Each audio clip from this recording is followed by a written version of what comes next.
Daniel, welcome to the podcast. Thank you very much. I'm very happy to be here. It was a chance meeting you at the UFC 315. Yes. And we got into a couple conversations about Bitcoin, about politics, Yes. where we met Pierre Poilievre, Yeah. and then it kind of snowballed. Yeah. So I'm happy to have you here. It was incredible, and I'm glad. I mean, we do these things. We went in the most expensive part of the UFC, and I'm like, my friends were like, "Was it worth it?" I'm like, "Yeah, it's worth it. I'm doing a podcast like on Wednesday," and they're like, "Yeah, it was worth it."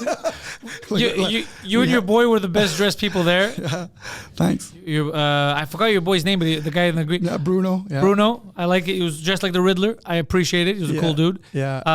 Everyone there had a good time. You'd think for a violent sport, it'd be more aggressive, but everyone was having a good time. It was a fun event.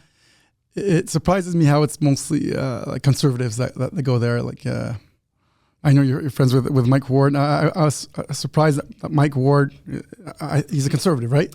Mike is the most liberal guy I know, but he's more in line with me in the sense that he's very liberal socially. Yes. Like, he's like, I don't want to get involved in anyone's personal business. That's what you need to do. But economically, like everyone else, he obviously doesn't like that. It doesn't make any sense. Yeah. But he's super liberal. It's just classic liberal, which is freedom for everyone, which now is extremism, I guess. If you want everyone to be free, you're a piece of shit. Yeah.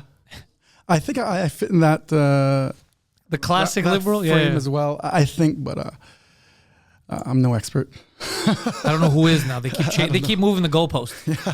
So I'm very conservative when it comes to money. I don't want people fucking with other people's money. Yeah. I hate that shit. It's the definitions are definitely changing of everything, and most people that were like liberals are now conservatives. Yeah, because they just changed what it means. I want to conserve liberty, so I guess I'm a conservative. Yeah. I like to say I'm an anarcho-capitalist libertarian. So we talked about the libertarian thing, because I used to consider myself a libertarian. Yeah. Till I realized, and again, it was Mike who told me. Mike's like, a libertarian means you think everyone could be fully independent, but there's some people that can't. Let's say they're handicapped. That's one thing.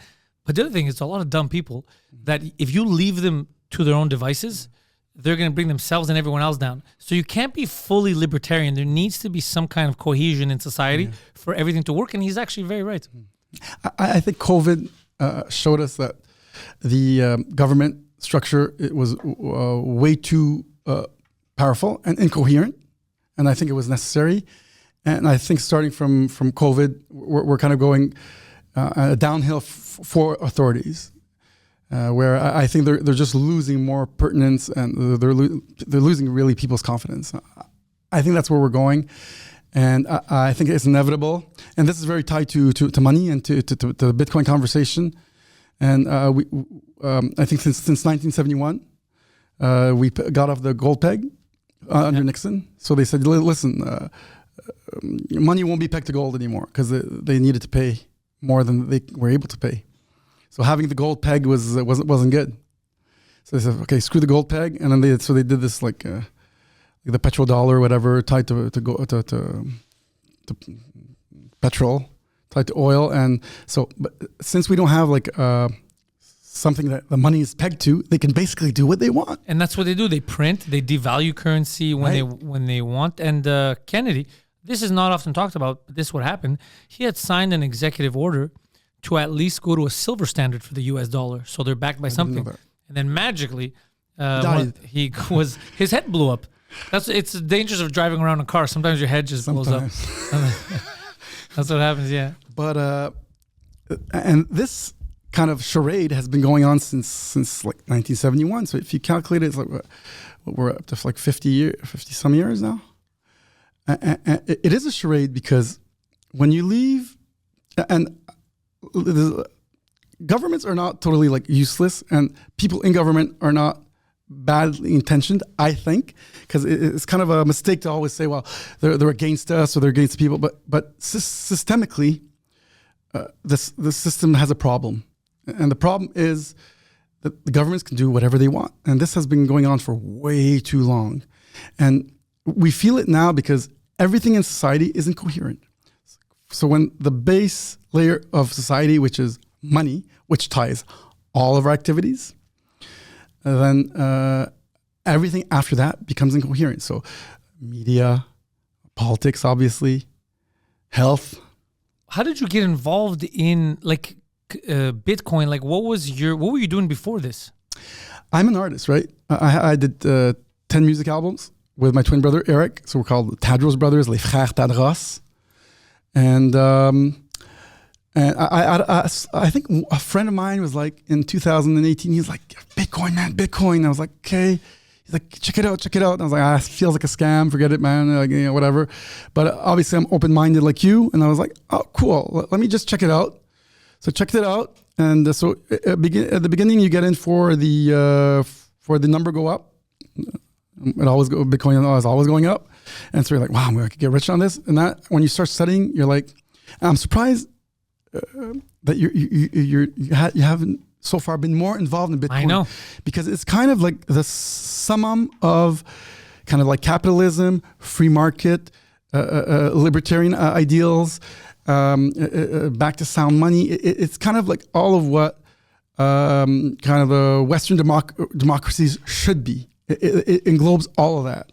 Anyway, so once you start studying it, you're like, wow, this is incredible. And if you understand a little bit of technology, you understand that technology changes societies very slowly, sometimes fast when it's on an exponential curve, but after it gets adopted, it changes the values of society, kind of like smoothly.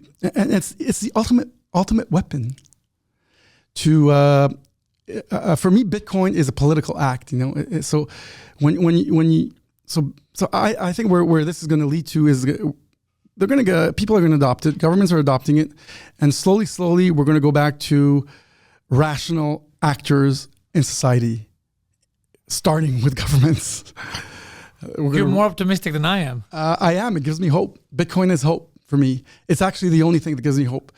It gives me hope personally because I'm like, okay, I'm going to get rich off of this if I just stay focused. And it's kind of a technology where it differs from the internet is that the internet, you had to invest in the companies that were building on the internet. Now you can invest in the internet of money. And so we're all on the same team. All the Bitcoiners are on the same team. So I'm helping people in Africa that are buying Bitcoin because I'm helping the number go up for them. So they're buying a small piece because they're worth much less, or they're buying $5 and I'm buying like $50 or $500. But I'm helping them because I'm promoting the values of Bitcoin. And so for the first time in like history, we're all on the same team to change society and to affect change and to moderate governments. So if I understand correctly, there's a limit to how many Bitcoin can exist, but we haven't reached it yet. We're getting close. Now, let's say if we reach the limit, there's no more Bitcoins being made. How would you, as a person in society who has no Bitcoin, if Bitcoin is the only currency, how would you be able to generate wealth? Okay, so the past 16 years of Bitcoin plus the next, say, 10, it's kind of a very critical time where you can just kind of accumulate it and kind of get wealthy. And the fact that the Bitcoins are being released in every 10 minutes, every block of Bitcoin, new Bitcoins being released, 3.25 Bitcoins are being released if you protect the network. It's a bootstrap for the system. Really, like the initial founders or engineers, it's a whole group of cyberpunks, they call them. We know who they are. They participated in all this. The original guy is Satoshi Nakamoto. So is that a real person, Satoshi Nakamoto? We don't know. But we know a lot of the engineers that worked on it. Anyway, so they decided that there would be 21 million and the system would be bootstrapped so that every 10 minutes, like at the beginning, if you would put your computer on, you would get like 500 Bitcoin, but it was worth nothing. It was worth zero. So this is a bootstrap mechanism to release it and get people involved in the kind of the protection mechanism. You put your computer, you protect it. It's called mining, and you get rewarded for it. So it's kind of a bootstrap. It is a bootstrap. And then, so now it's a good time to get like transfer of wealth, the biggest wealth transfer like in the history, kind of like of I don't know how many thousands of years. It's kind of like now if you get it done, you get involved, you try to get rich out of this. Obviously, the number is always going up. So it's kind of like let's just do it. And so it doesn't matter if they're all mined because all these computers that are set up will be used for protecting the transactions afterward, and there'll be transaction fees for the people that are already doing this. So it doesn't really matter. The last Bitcoin will be mined in 2150. It's like 2150. Okay. 20. So it's in 150 years. So, and then for the last 100 years, we're mining only one Bitcoin. Now we're mining 3.25 Bitcoins every 10 minutes. So we're releasing them into, to the public, right? And how does it work? Let's say if it's something I never understood. You're at your home, you're mining a Bitcoin, let's say on your computer. Yep. You have Bitcoins that are being mined. Yep. How do I access those? Like, I'm mining the Bitcoin. Is there a limit? I know how much I'm going to get back, or how does it work? I never understood how mining Bitcoins work. Well, mining Bitcoin, really, I told you a little bit about this at the UFC, is that the US government is made of three branches, right? So there's legislative, there's the executive, and there's the judicial, right?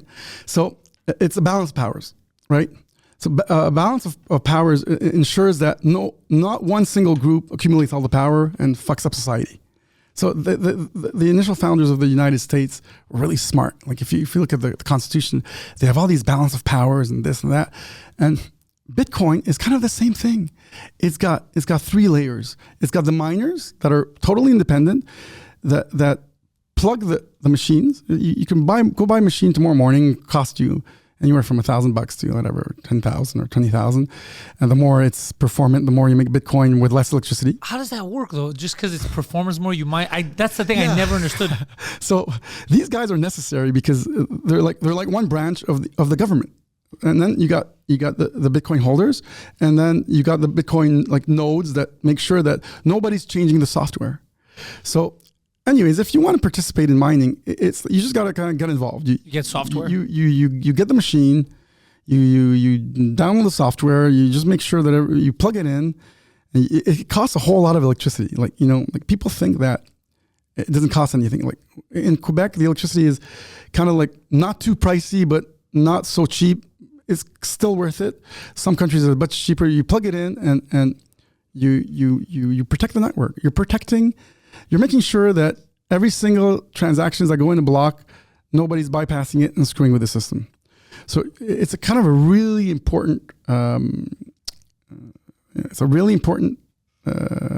that the miners exist. And this wouldn't work without miners. No. All the other cryptos that don't have... See, it's the first time in history, since humans are humans, that money is tied to energy. And if you study some of the economists, Austrian economists, I know just a few, Mises and Hayek, I'm not fucking up their names. Even Henry Ford predicted that one day money would be tied to energy. See, right now, money is not tied to anything.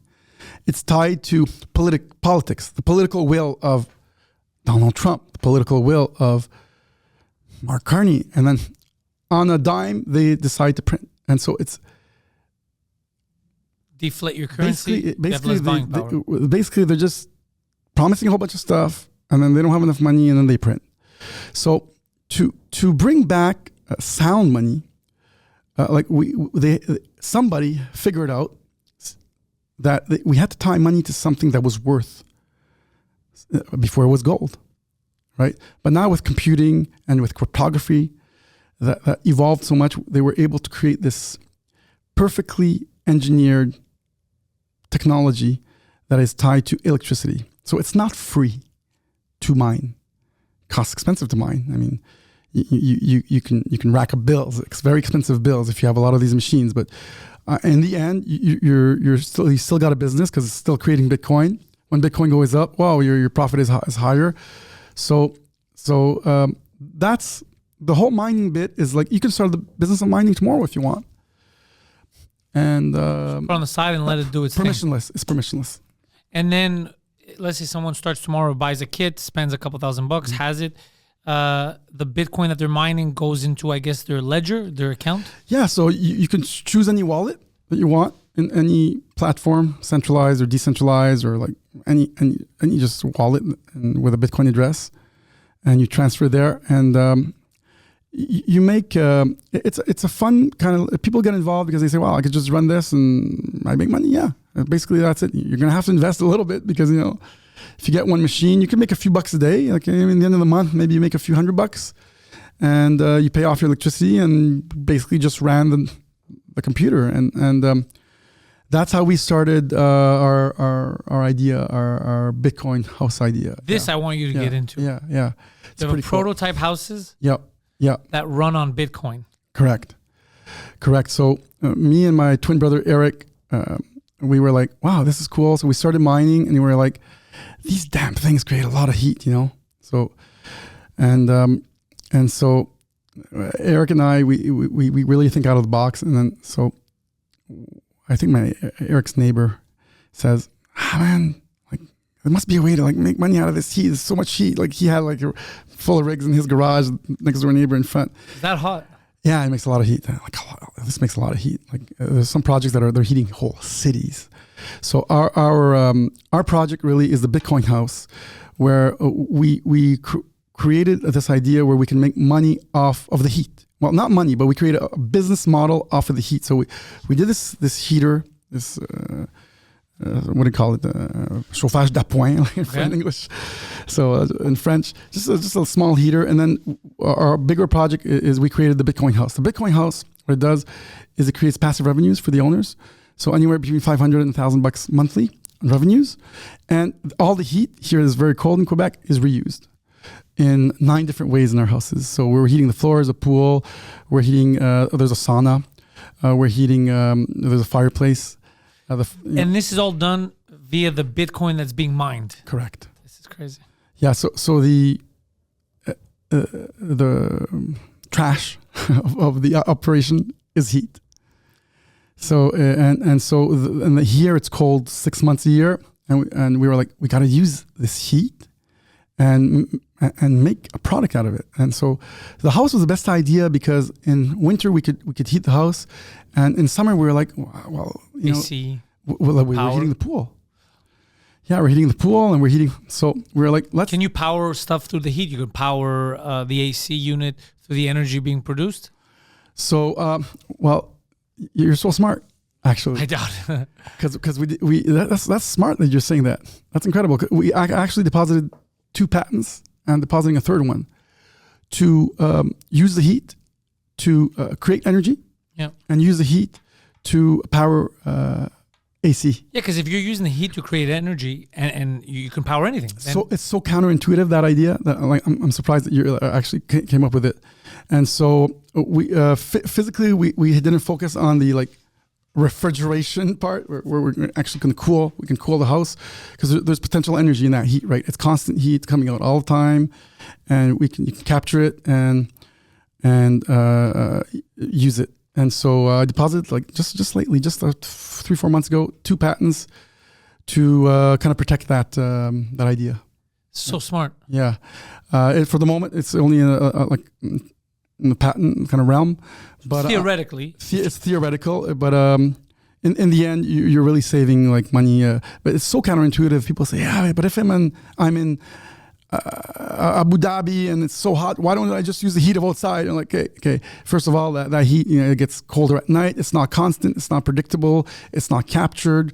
And if we have it predictable, and you can just, there's potential energy in a lot of stuff. Actually, I think the future of Bitcoin will redo the whole energy of the world, because what it's doing, and since there's potential energy everywhere, if you get energy for free, you can make money off of it. The cheaper you get your energy, so any wasted energy, all these people in Africa that have this kind of water running in their yard, or their like, any like mines that are having gases that go out, like wasted, anything that's wasted, not used, people will actually get these computers, like plug them in, and they make money.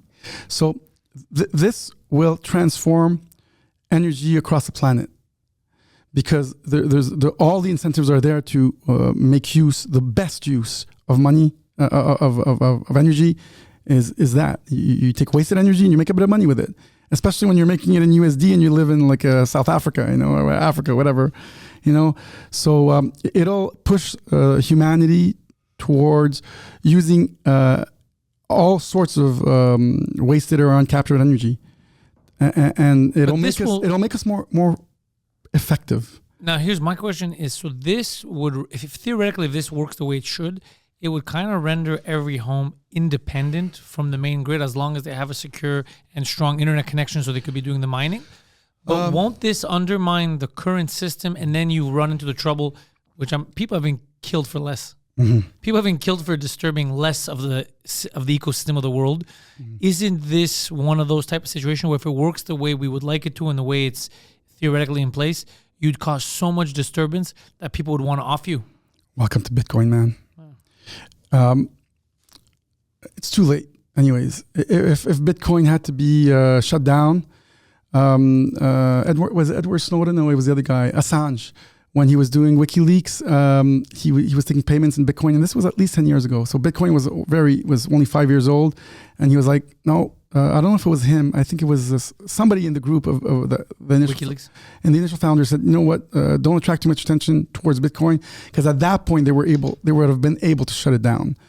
And the government could have maybe shut it down or screwed around with it. It was that early. Now it's way too distributed. So, but I mean, the energy grid, like let's say this is a great idea, but for example, Hydro-Quebec or someone's like, no, we don't want this because then they won't be buying energy from us. So it doesn't create energy, right? So what it does is it uses a whole shitload of energy. So obviously there's a lot of politics involved in using that kind of energy. That's why they call the miners like the people with the flags saying, we were mining here, and so you attract a lot of attention of the energy providers and the cities, and sometimes they don't want. So, but there's people around the world starting this business of mining, and so they're there like kind of like the holders of the flag, And so sometimes they get shut down by the energy grid or the grids, or not the grid, but the provider says, you're not allowed, or we're going to charge you more. And so these are the problems of miners. As in terms of like stopping it, so you're not, like, to answer your question, we're not independent because you need the energy, unless you could create your own energy. If you could create your own energy, then you're really independent. You could create solar, but it really gets people thinking like, how can I create more energy? Because if I create more energy, free energy, then so it really gets it's gonna change a lot of the society really on a long term, but you're not really independent. You're actually using much more energy than your neighbors, but they can stop you. But they banned mining in China in 2022 or 21, and people just left and they went to Afghanistan, they went to Texas, and Bitcoin didn't even have one little drop, nothing. And there was a lot of miners in China. So yeah, I remember that. The game theory behind Bitcoin is that if you outlaw it in your country, you're basically losing. It's if I would tell you, like, China, let's say China would have banned the internet in 1999, right? They would have been behind many years. So it's that kind of like powerful technology where if you outlaw it, you lose. You have to get on board, like we were saying a bit before the podcast. Is when something is new, people are afraid of new stuff, afraid of change, but we embrace it. You embrace new stuff. I embrace new stuff. And when you do that, you get ahead. Sometimes you make a mistake, maybe not the right idea, but you embrace it, you study it. And so right now we're seeing many nations around the world starting to buy Bitcoin, to hold Bitcoin because of its appreciation. They hold it on their balance sheet. Many countries are mining for the country, like for the state. The state is doing it. El Salvador, yeah. El Salvador got they were the first ones to say we're going to make it legal tender. But a lot of them are, I think, Bhutan, the country of Bhutan. They're mining very publicly. A lot of the like Saudi Arabia and all these rich countries that are down there are all into Bitcoin and cryptocurrency. A lot of the states right now are passing a law. The United States, the separate states, are passing a law to accumulate Bitcoin for the state. So, as a reserve? As a reserve, yeah. As a reserve on their balance sheet. Trump has been talking about it a lot too for like the Republic, for the whole of the U.S. And now we're kind of seeing like the nation states starting to say, well, this is going up a lot. Maybe we should just hold it for 20 years and pay our debt off, which is the plan. Smart. For the U.S. And it should be the plan for any single individual listening to us. Well, as soon as we're done, you're going to give me the list. I'm buying a machine and we'll start mining. Oh, yeah. Okay, cool. Yeah. Mining is great. It's loud. It's a loud, like, it gets so hot that they put these fans on. So like when we were doing this house thing, it's so loud. The house especially must be louder than a regular. Yeah, well, we did this mechanical room under the earth for the house. We created this house from scratch, right? And like with the architects and all that. It's in the ground, and we changed the fans so the owners that bought the house are not embarrassed by the sound at all. Yeah, could you imagine your house is just drilling constantly? But if you're gonna mine, they call it mining, by the way, because they took it from gold. Like, you know, when you mine gold, you actually go get more gold out of the earth, and so it's kind of they stole the term from mining gold. But if you do it in your garage and you close the door, it gets really hot and it's really loud. So that was the challenges we had when we were doing this house at the beginning. We're like, okay, we got to get this silent because like people are going to live in this house, and you could just put it in your garage, but it gets kind of noisy. So like we sorted all that out, and so we created these Bitcoin homes. It's really cool. We were funded. I think I told you at UFC. We were funded by Tim Draper. Tim Draper funds all sorts of. He was really early into the Bitcoin ecosystem. He funded Robinhood, Skype, Hotmail, Dropbox. He funded and 200 more companies that I can't all tell you. But he goes on to these early like ideas, and he's like, okay, cool, I'll do it. So we were in touch with him. Did I tell you the story? I started telling you the story. And then we want to talk on the podcast. You want to know the story? Yeah, I'm all in. Okay, because it was a good story. So I love telling the story because so we were, Eric and I, he's my twin brother, right? So we were on the internet, and we see this guy called Tim Draper on YouTube saying, if you want to change government, he says government is kind of like they provide no service and they're expensive, and like the best businesses is when you disrupt government and you just provide better service for cheaper. And he's like, if you want to change government, let me know. Here's my email. And he's a billionaire, right? So we were like, okay, this guy looks cool. Like we liked his vibe. He was kind of a funny guy, but you know, a cool guy. And so I wrote to him. Eric, my brother, called him, left a message, and so he answers back because he like opens his ears to everyone in the world. So I pitch him. I'm like, listen, you know, we're artists, and we're kind of like we do these weird things, and we're like, you know, here's what we kind of did and whatever. And he was like, wow, cool. And so I was like, okay, he answered. So I was like, can we meet? And then so it took a few months. He gave me a Skype meeting. On his platform, whatever. He always funds like these two guys, like usually like Skype was two guys and Hotmail was two guys, usually like more techies there. So we're a bit less techie. So anyways, we do the meeting on Skype. And so he says, okay, cool. Okay. He says, well, this business is going to disrupt, this business is going to create 5 big giants, you know, like the last, internet revolution created like giants like in the internet. But this one's going to create 5 new ones, and they're going to be 10 times bigger. Why? Because it's disrupting businesses, industries that are 10 times bigger. Banking, states, insurance, money, currency.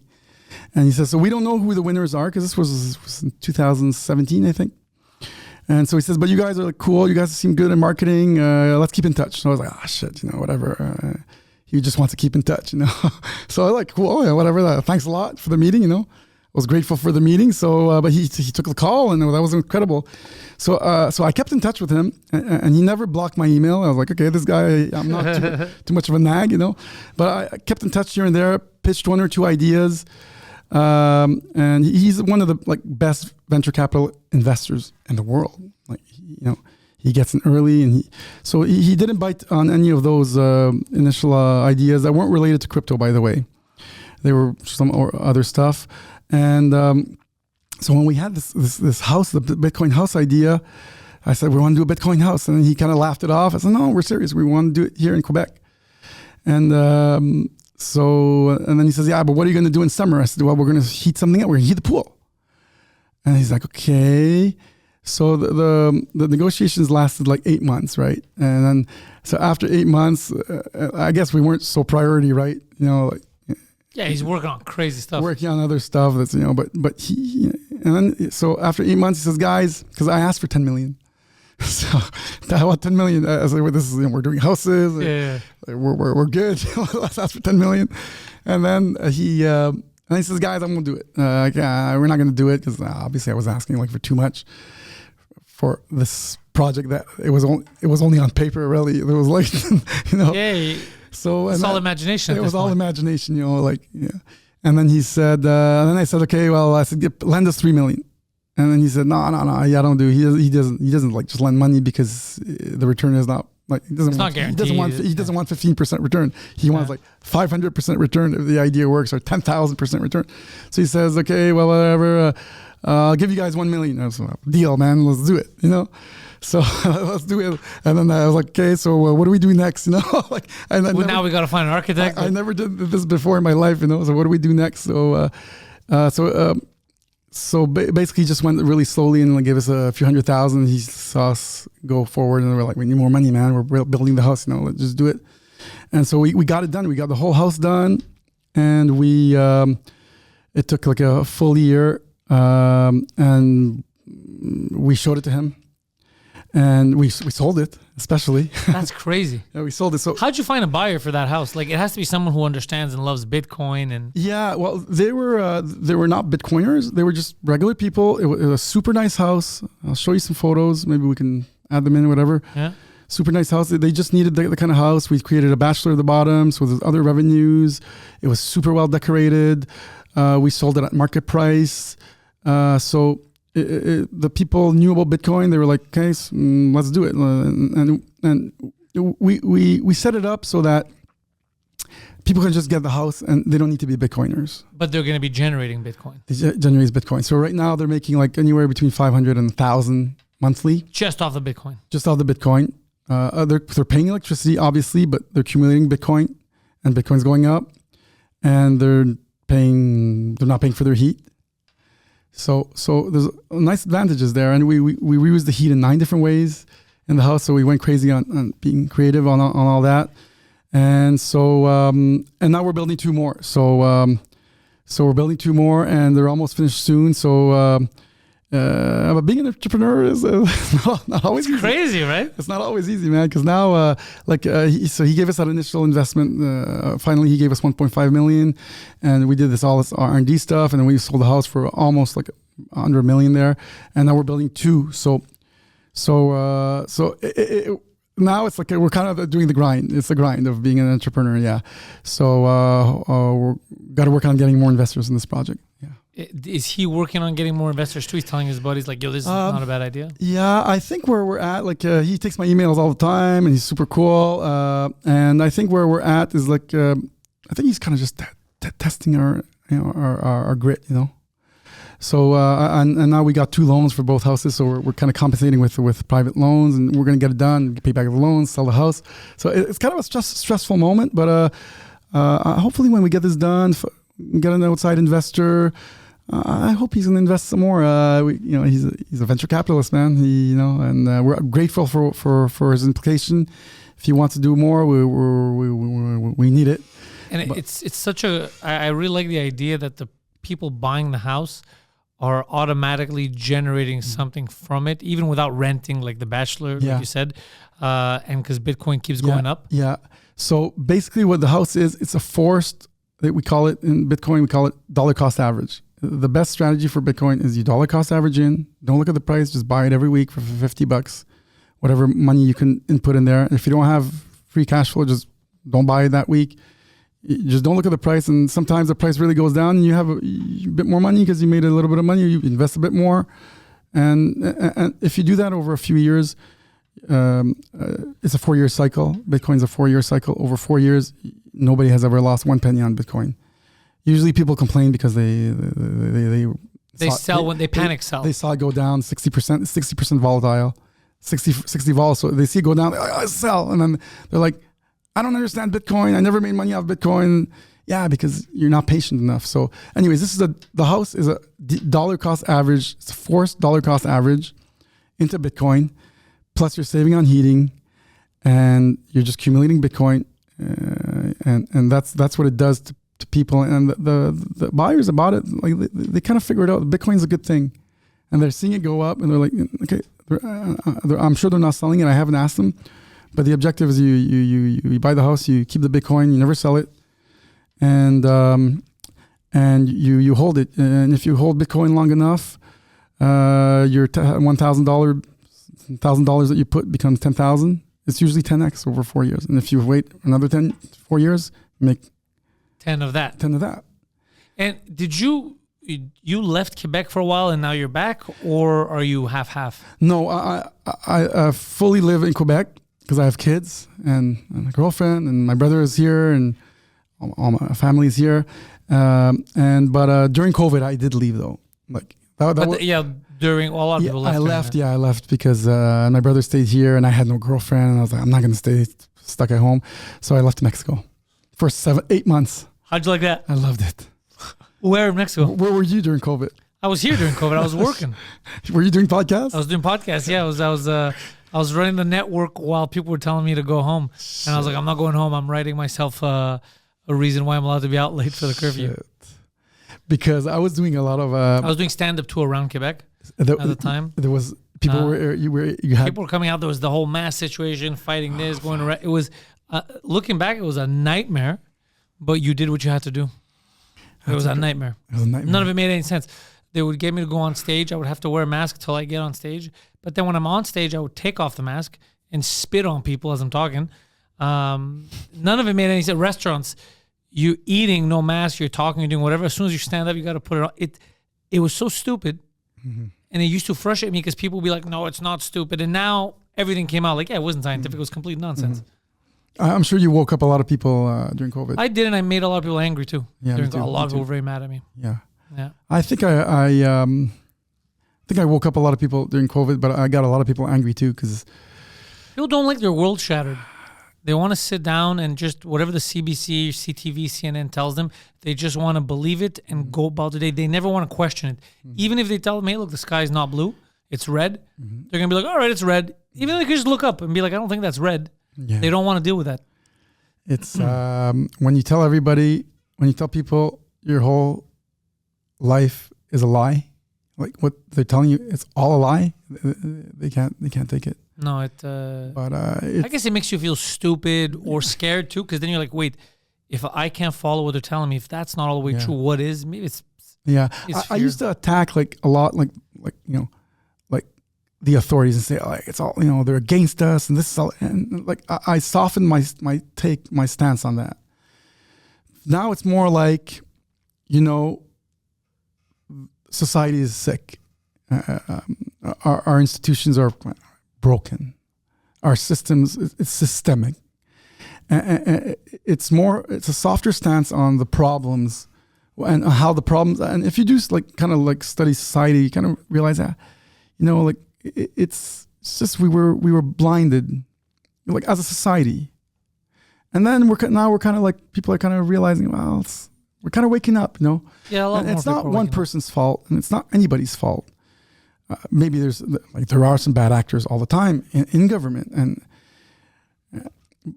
maybe it's the globalists. I don't know. Maybe it's the ultra rich. Maybe it's the Rothschilds. I don't know. I don't know. I mean, I think all the people that you mentioned have a hand somewhere. And I think it takes a lot. I think it takes a lot of different hands moving, not even together, just a lot of people affecting the way we're going in society to make it change. Because there's too much happening at the same time that is by chance. And there's too much happening at the same time that if one person was doing it, the rest would be like, dude, this is sabotage. What are we doing here? I don't maybe ignore the fact that maybe there was a lot of hands working together to do stuff. But the good news is we're sovereign individuals, and people can affect change personally. And one of the best ways to affect change is buy Bitcoin and hold it. And you'll change society, because this grassroots movement of Bitcoin, it could affect a lot of change. And there's Bitcoin credit cards too now. You could just purchase. There is, stuff. yeah. So a lot of the people, they don't see how they could use it or whatever. You could just flip it on the credit card. You could just Interact transferred to my account every day. Like Yeah. if I need it, it's liquid. It's just you got to get used to this new system, and everything's going to get better. We're like at 1999 of the internet. Yeah, I remember it was a little clunky. Very clunky. And so there's a lot of upside to come price-wise, but there's a lot of upside to come, and we're still missing the killer app for Bitcoin. We're missing like the Instagram of Bitcoin or whatever that is, or the Facebook or the Google. That's where we're at. 1999. It was Someone's working on it, probably. Yeah. And so I in analyzing this, like the way society's going, you realize, listen, we can do stuff. We can take back our power. And there's a lot of things to take back our power. You start talking, you say things, you're not scared of what people are going to, the arrows that you're going to get back, like you did, like I did. And you start adopting something that all the governments were against. And now they all realize that they can't really fight. Now, their only recourse is to shut down the internet completely. It's the only way. Exactly like we were saying when we met. You see, when the internet adoption was happening, like if the US would have said, you know what, this is dangerous, let's not adopt it. I mean, the US would have been in trouble because this democratized communications. It created industries, the big giants of the world that spy on the whole world, like the Google and whatever. Palantirs. And the Palantirs, I mean, they're in the US. They're benefiting the US government, you know. And so they would have lost in this power grab. And so the best way forward for governments is to participate in the new technological power grab. And the governments that don't will lose. The backside of the flip side of that is that as it will get more adopted, like the internet, democratized information, and now it's very hard to have one narrative. Like there's 1,000 narratives, so they can't control it. Like the CBDCs licenses or CNBCs or these CNNs, like they don't give licenses anymore. Speaking of the acronyms, to say something, the CBDC. Yes. The government-backed digital currency. Mm-hmm. How do you feel about that? Yeah, well, so let's unpack that because I'm just trying to figure out the best way to tell you this. So Google, for example, got compromised, right? YouTube got compromised, whatever. Amazon got compromised by the government because the government is super powerful and they go in and it's a revolving door and they just have no choice to provide information or serve the government, right? You got to go by the rules when you're that big. So the internet hasn't really been compromised, right? Because the internet is free and there's not really one control of the internet, and that really stayed like just like this free technology where everybody can participate and start a company on it, right? So that's Bitcoin. Bitcoin is the internet of money. So so if you want to be safe, you self-custody your Bitcoin, and on a ledger, it's Bitcoin that you hold, nothing else. Not a meme coin, not a USDT, which we're going to talk about because you asked for the CBDCs. You just hold Bitcoin, and they can't censor it. They can't, like Google, close your account. It's a public-private key that is yours. Hold your keywords. They can't confiscate it like they did with gold, for example. They cannot take your money away from you. Because even if they take your ledger, for example, they can't use it. They can't. Unless they have all the keys and you're willing to give it. They would have to put a gun to your head. So, correct. So it's really freedom money. And it's money of the people. The people adopted way before the governments. And it's still time. It's still not too late. And so the CBDC would be kind of like, they call it the stable coins. So a stable coin is kind of a centralized stable coin that they call it the US coin, the USDT coin. Now it's a private company that does it. I compare that to Google. They're going to get compromised over time. And over time, if you do something stupid or whatever, you get the government against you, they're going to take your money with that kind of money, with that kind of like technology, because it's not free. It's not a freedom money where there's people behind it. Bitcoin, there's no board, there's no president, there's no marketing, department, nothing. Just technology with miners and nodes, and it's like the internet. So the way it'll pan through the CBDCs, I think it's kind of an inevitable lever of control over societies. It already exists. It's called USDT. Any stable coin that exists, where it's called USDT, whatever, it doesn't move like Bitcoin. It's not volatile. So you hold your money in USDT, but I don't. It's not as secure or safe. It's not. Or personal. It's not, and there's people behind it. And as soon as there's people behind it, you damn bet that they can use that power. The government will get in, use that power, and take the money. How are those created? They're usually private companies, but we saw it in the pandemic. Even private companies get compromised by governments, and they censor you. So I don't trust any of that technology. I trust that it's a useful technology that we need, because if you don't want to have the swings of Bitcoin, you keep it in a USDT coin. But at one point, it's inevitable that they're going to say, if you're holding USDT, or they're going to create one, the government is going to create one, or whatever. It's all that is up for grabs, by the way. There's a stablecoin bill coming out under Trump. It has to be on his desk by August. All these smart people are working on it. So there's going to be like a free market of stable coins that come out, and those will all get compromised. And once those come out, I think it'll drive up the price of Bitcoin, because then renowned interest in the whole cryptocurrency market will. Yeah, so having a stable coin framework will change the whole industry. 1999 of the internet, it's all of a sudden it's legitimized. So it'll change a lot, and we will also make sure that these companies won't go bankrupt with billions of other people's money around the world. A Ponzi scheme, yeah. Yeah, so whatever, it'll be the government. But you see, the big difference with Bitcoin, what Bitcoin did is, for the first time in humanity, see, if you were to control something in society, if you wanted to hijack society, what's the one thing you would like to control? The money. Yeah. And so there's very smart people out there that have always managed to control the money. And this starts way back when humanity started. In the Roman times, they clipped the coins. It was real silver or real gold. And they clipped them when you went into a museum or whatever. And then they took the extra gold and they made other coins with it. They debased the currency. And then when that wasn't working, because they had to make more money to fight the wars, they would mix it with another kind of metal. And then people would say, it doesn't weigh the same. And then that was another way they debased it. And the way these things end is that they debase it so much, and then people realize it, and then they say, wow, shit, basically what we're doing now. It's exact copy paste.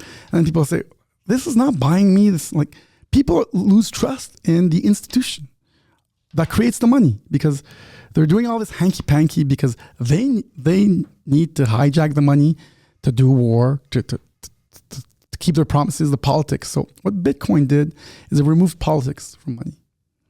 That's what it did. And it gave money to science, pure science, pure engineering. The best money on earth is Bitcoin, because it's got a hard cap. Anything that's rare, like watches, Rolex watches are rare. Waterfront houses are rare. That they keep their value. A Van Gogh painting keeps its value because it's rare. So they engineered the rarest kind of uncorruptible digital now form of money, and they removed the possibility of politicizing it. They removed people from the equation. Yeah. And when you remove politics, you come back to rational, scientific protocol that is sound, fair, and that'll create a new ledger for all of society, where nobody in the end, where I don't have to work 8 hours a day for my salary, and somebody in the back can print it. We're getting rid of that. I just thought of something you should look into. Yes. Same kind of technology you're using for the houses, for public schools, elementary schools. Imagine a school getting heat, and mine Bitcoin, and then as that revenue increases throughout the years, that school starts becoming, that public school that was a little shattered, starts becoming more increasingly independently wealthy as the value of Bitcoin goes on. And then that same school from 0 to 10, let's say 10 years in the future, has so much wealth and can contribute so much to the whole system, to that school, just based off the heat that it was creating from mining the Bitcoins. There's possibilities of doing that. That's a great program. That's a great idea you got there. Because funding is an issue with public schools. This is something that is happening in the background anyway and is generating heat. And as it grows, the value of Bitcoin keeps growing, kind of like if they had their own gold. Yeah. So they're never at a loss. That's you created you created an amazing program. El Salvador had something similar. Oh. Well, I like El Salvador even more and more the more you talk about them. I love El Salvador. But they had something similar, but it's a hot country. You know what's crazy is it was run, just 10 years ago, it was known that whole country is run by a street gang, and it was made fun of, and it was left to its own devices.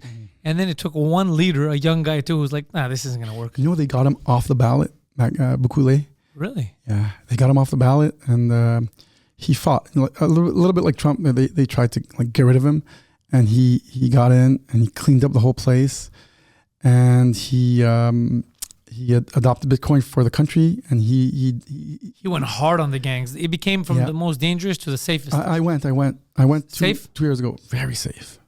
Loved it. Yeah. And then they had a program very similar. This idea that you got is great because, schools don't have a lot of money, but if they can muster up like a few $1,000 and this could be an educational thing. And that school, that couple $1,000 that you'd get from, let's say, getting the community together and helping out, or even any private investor in the beginning, that within 10 years. Yeah, they can accumulate it and keep it in their accounts. Their accounts for and then the after school. 10, start pulling little just so that they can renovate or do whatever they need, and they become independently. That could be an incredible educational tool. And they say they mine like $100 a month, $200 a month, $1,000 a month. Even with one machine, whatever, and they just keep it. And you need the people the teachers to understand it. There's a lot of education to do. Bitcoin's so hard to understand. It is really hard. It mixes all these things together. Usually we say 1,000 hours to understand Bitcoin. I don't know how many hours you've been exposed to, but usually at 10 hours, you start to go. I was like, okay, I'm starting to get it. I kind of get it. Yeah. I'm nowhere near. And when you get it, you're like, oh shit, and it becomes like, kind of, for me, it's like, oh shit, this is the only hope to transform things. But you start to figure it out. You're like, oh shit, and this is going to be adopted because it's technology, and it's just going to go around the world, and then you can trade with China on a Sunday. With one currency, and then that's why it's just going to keep on expanding like the internet was doing, and it's going to, and as it expands and more demand is pushed on it, the price is going to go up because it's inelastic. You can't make more, so the more it starts going all over the place, the more the price goes up because there's no more Bitcoin to go around. So we know for sure that the only thing that's going to go up is the price. So we expect the price of Bitcoin to be millions. So here's the thing, Bitcoin, since it goes up the price, the value of it, but we're basing the value based on the current currency. So one Bitcoin equals 100,000, let's say USD. So you always need a government, you need this fiat currency to exist in order to comparatively price it, right? Yeah. Well, it's because now we're comparing it. We have to compare it to something because we're using that currency as a metric. But in the future, it might just be like one Bitcoin is worth a house or something. Yeah. So yes, exactly. And we should all be living in Bitcoin right now because we're kind of going into a super inflation cycle. Things are costing more expensive. If you live in Bitcoin, if you hold a little bit of Bitcoin, buy some a little bit. And if you live in Bitcoin, things start costing less and less expensive. you see, buying a house was, I think, 66 Bitcoin a few years ago. Now it's 6 Bitcoin. So, and this will just keep on going. And like soon it's going to be 1 Bitcoin because Bitcoin will be worth $1 million. You know, it's so hard because it's kind of, we're measuring this system from the current system. It's fucked up. And we kind of need to, that's why it's so hard to comprehend. It's like, you need the ruler is fucked up. They're telling us that this coffee is $5, but they're changing the ruler every time they print the money. So the ruler is fucked, and they're lying to us about the ruler. They're lying. Even the discussion about minimum wage. Like, let's say that coffee, right? It was $5. You're like, okay, $5. I got to work an hour or whatever. But then tomorrow it's worth $7. Well, it's worth. That's what they're selling it as because the currency is devalued, but you're still making the same wage you were. So that not only gets it gets more expensive on its base value, but it gets more expensive in comparative value to what you have because you end up having less because I have the same amount of money. Everything costs more. I basically have less money. Now I owe more and it's exponential. And that's why Canada's trapped in this vicious debt cycle. That's why the whole entire world is fucked up because the money is broken and it's been going on for way too long. Because we just say simply, oh, it's more expensive. It's more than that because you're not making more money. And people need to steal now. Yeah. We need to steal. And we need to gamble. People are all this gambling like kind of attitude where we're looking for ways to make it out of the system. Yeah. And basically the system should have crashed in 2008 when all the banks failed. But we didn't let them. And that's why Bitcoin got released, like they call it the white paper, the scientific paper in 2009. And it should have, but what they did is they went in and they saved all the banks. They basically divided all the losses amongst all the society and said, we're just going to help the banks. And then obviously, if there's no interjection of the government, it would have just failed but it would have been a domino and everybody would have suffered, right? We would have suffered if all those banks failed because it was like a chaos. And remember 2008? I remember it clearly. We were a bit better off than anyone else here comparatively. Yeah. But it was, And that's why the system won't fail that way because they're always there to save it because they can print. So the way it'll happen is that it's going to fail a bit every time. They're just going to keep on printing. And every time they print much more, almost 10 times more. And the canaries in the coal mine is gold and Bitcoin. So we see that gold starts going up and then Bitcoin starts going up and it goes up at the same amount that they print. That's the way it works because they just inject it in the system and people take their money and the rational kind of actors and let me buy some gold because let me buy some Bitcoin. And then you see the prices of all the assets going up. So we've got to live our life in assets because the system is fucked and it's fucking us over. So if we can't buy, I don't own a house right now. I'm building a house. I don't own a house because when I got divorced, I rent. And so, are you in Montreal? I'm on the South Shore. Oh, nice. So I kind of feel like I got separated. I had a few houses with my ex and all that, but I kind of feel out of the system, because I know the house will preserve my purchasing power. The beauty with Bitcoin is that I don't need to dish out $100,000 to buy this absurdly priced house. Right now they're like so expensive. But it doesn't. It's not even that it's expensive. Is when you look at what you're getting and then you compare. Let's say I do a lot to Florida or Texas. This doesn't make any sense. It's incredible. And I feel kind of like pushed out of the system where I'm like, oh shit, and I need to put like $140,000 to buy this $700,000 house that's like a shit thing on the South Shore. Yeah, I'm gonna have to put another $200,000 to fix it. Yeah, and I'm like, but the beauty with Bitcoin is that it'll go up as inflation goes up, and I don't need to get 100,000. I could just put $5 and profit in the increase of it, like the house. But then the good news is that Bitcoin beats its real estate. Its increase beats real estate quite more, and so this helps everybody participate in this new system. Like even people in like the poorest countries can just buy a few bucks of Bitcoin and participate in this growth. That's why it's freedom money. It puts everybody on the same level playing field. So we don't need to go through the old system and get financed and all that bullshit. You just pop up the app, get some Bitcoin, get a little bit, get $2 if you want. And it's still going to, if it doubles, you're making, $2, you have $4.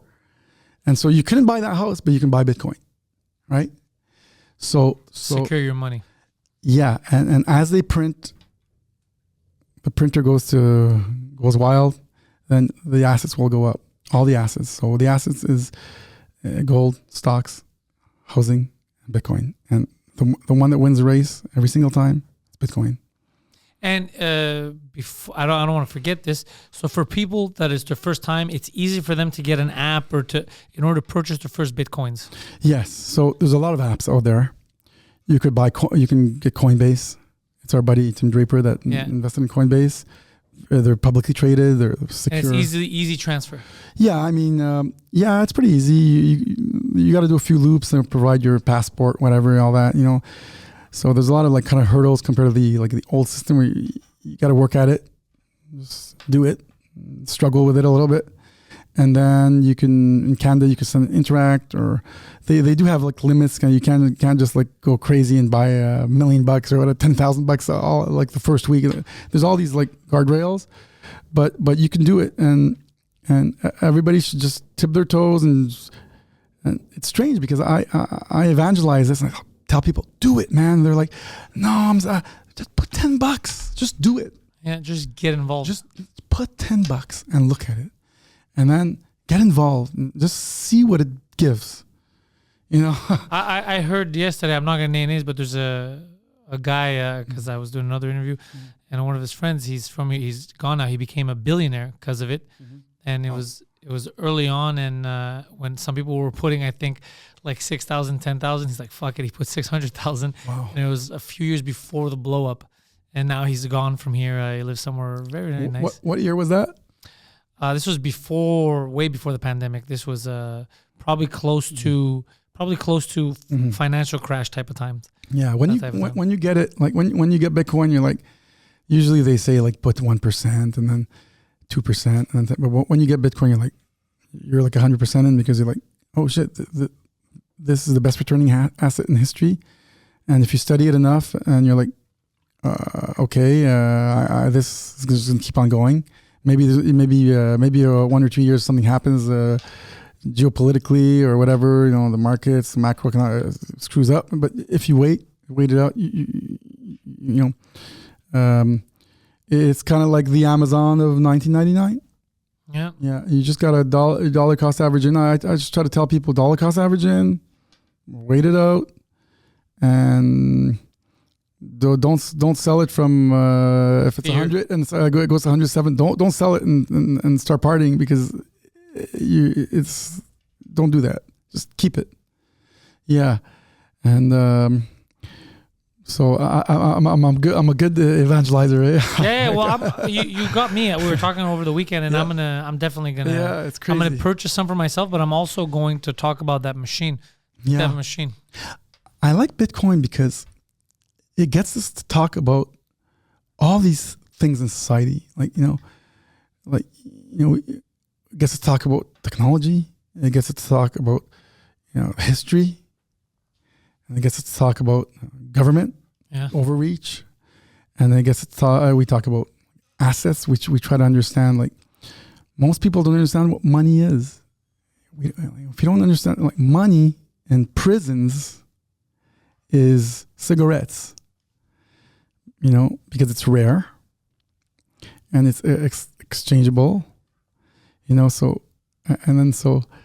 once you start getting that, and when you talk about all these things, and I'd like to talk about other subjects, but I know I always come back to Bitcoin. That's my problem, because I know you have a lot of different interests all over the place. You were telling me about uranium. Dude, uranium's huge. Yeah. I got into uranium a few years ago before it blew up. One of my good stockbroker friends, trader rather, he's the one who was talking. He's like, have you looked? I'm like, no, it sounds dangerous. He's like, dude, that's the future, is uranium. And he was explaining to me how we already have nuclear plants. Some get taken down, but we already have nuclear plants that are running. And it's the cleanest form of energy that we have, because there's zero emissions. The big problem with uranium and nuclear power plants is human error. Fukushima was when they told them, do not build it where you built it if you don't build it deep enough, because you could have they didn't know there was going to be a tsunami at the time, but they earthquake, anything. They still did it. Same thing with Chernobyl. It was human error.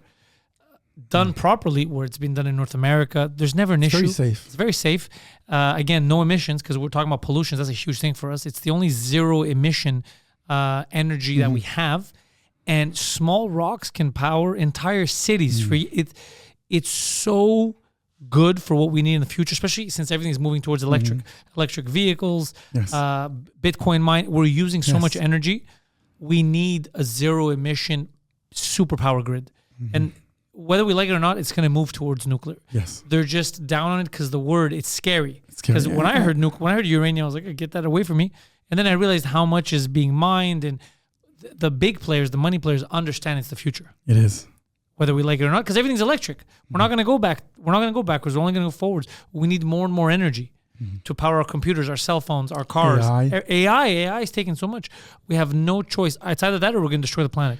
We can't have it both ways. So in order to avoid destroying everything, we need to have this kind of zero emission energy creation that you need very few of that fuel being uranium in this case.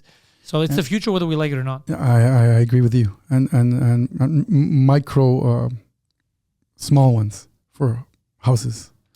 That I don't know how to work, because the thing is, people are so stupid. I don't trust people with uranium. It's the same thing with cars. There's ways now to have those hydrogen-powered vehicles. And they have some, I saw in Asia, the way they're changed and they work.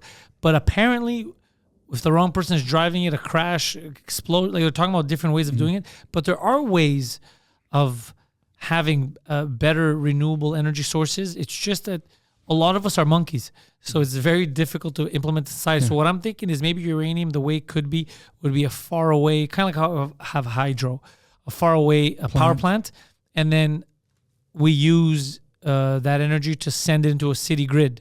It's just that we're going to be able to power so much more with uranium and with less emissions. Because I don't think we're going to get to the point where we trust people with mini nuclear reactors. Because the biggest danger is human error. So now if you're giving it to every human, there's... are there any reasons why it hasn't, adoption hasn't gone faster? Well, because there was a shift for a while away from it because it was scary. Same thing in Spain. I remember they were excited about tearing down their nuclear facility, and then they went dark last week for a while, which is fucking, that's the universe telling you you're stupid. You don't want to depend on these natural gas. You don't want to depend on foreign powers as well. A lot of times, like let's say Russia during the war with the Ukraine, they were still powering Germany and a lot of other countries through natural gas that they were sending in. They were sending a lot of natural gas, which is crazy because it's the country at war with. Whenever they want, they could shut it down. And now how are you going to fight them? But the reason is just the word, the naming, nuclear, uranium is scary. So a lot of people hear about it and like, I don't want anything to do with this. It sounds explosive. I think those two explosions there, I have a feeling that they didn't want nuclear to be so prominent in society. Japan is still doubling down though. Japan is preparing big nuclear plants because they're more pragmatic. They see, okay, take human error aside, we have to build at a better spot, but this is the way to go because everything, we're not using less, we're using more.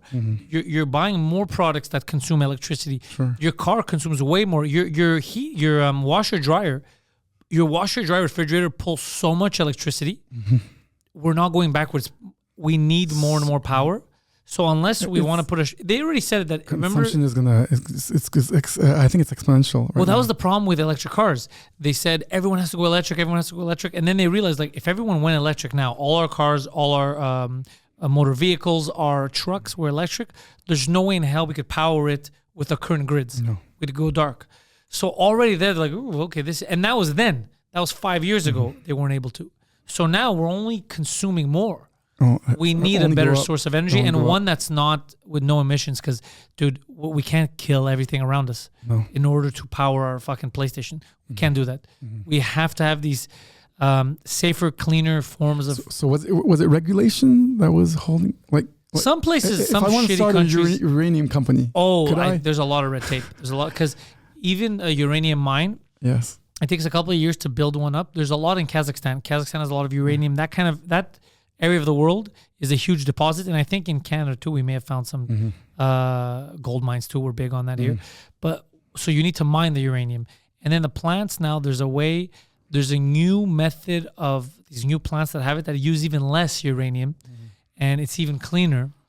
It's safer. But you just have to get people. A lot of people are unaware. So like me, when I first got into it, I didn't want anything to do with it. It scared the shit out of me. Yeah. Usually when people are against something, it piques my curiosity. So I know that I have to look into it. So I don't listen to it. Plus, people who are not invested in it that are making money off current ways of energy are going to be against it. Yeah. There's no way a Hydro-Quebec, even though it's better for Quebec, there's no way a Hydro-Quebec would be for uranium right away because they'd be like, wait, we're going to lose all our business. Yeah. They have to enrich it, right? But no, enriched uranium is what you use for like bombs. Atomic bombs. Yeah, for atomic bombs. So we don't need that. Okay. So I don't know. I don't know how it works. I don't know if. Here's the other thing. I don't know if we would.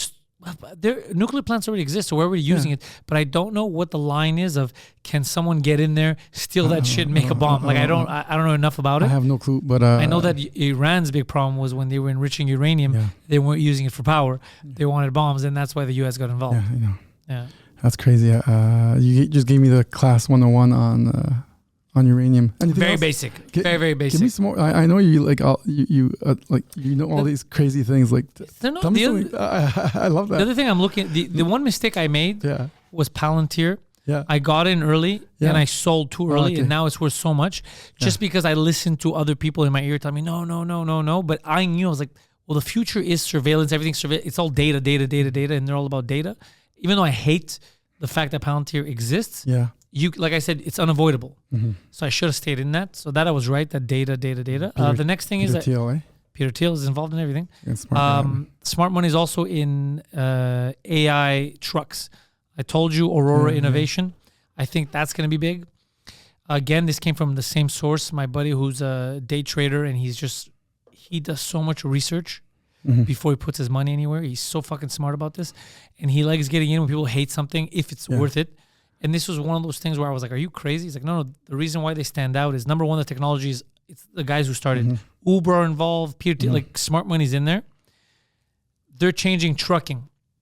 They want to make trucking. And they did 2 weeks ago, they did their first ever publicized Houston to Dallas. No one in the car. Autonomous. Cameras, autonomous, switching lanes. The AI is amazing. But what's going to make this blow up is that you don't have to buy an entire new truck.